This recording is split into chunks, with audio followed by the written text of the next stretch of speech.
I was walking to class the other day when I was confronted by another student who was walking back to his and my dormitory.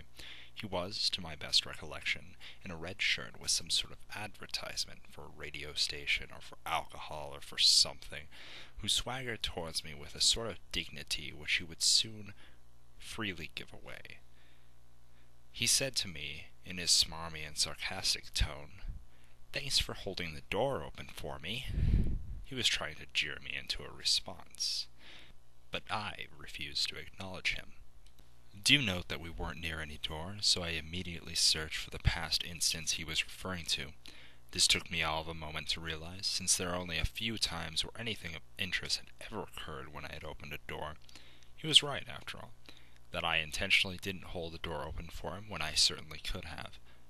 And while one may think me a prick for now hearing my admittance, as I might have, I also realized my reasons for my insolence.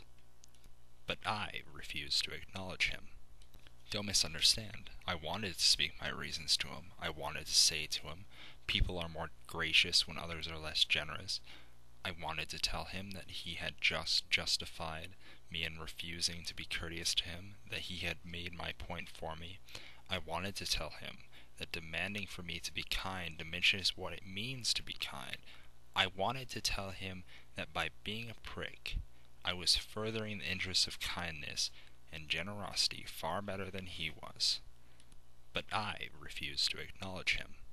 He realized my refusal to acknowledge him and tried his luck in annoying me once again, saying, "Thanks for that," in a more snarky tone than before.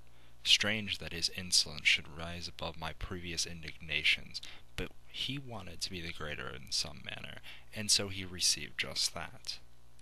But I refused to acknowledge him. He wanted to strike me, I could tell, and a part of me wanted to strike him, but I didn't show it. What's worse, though, is he obviously wanted me to strike him, to give him justification in his irrationalities about me.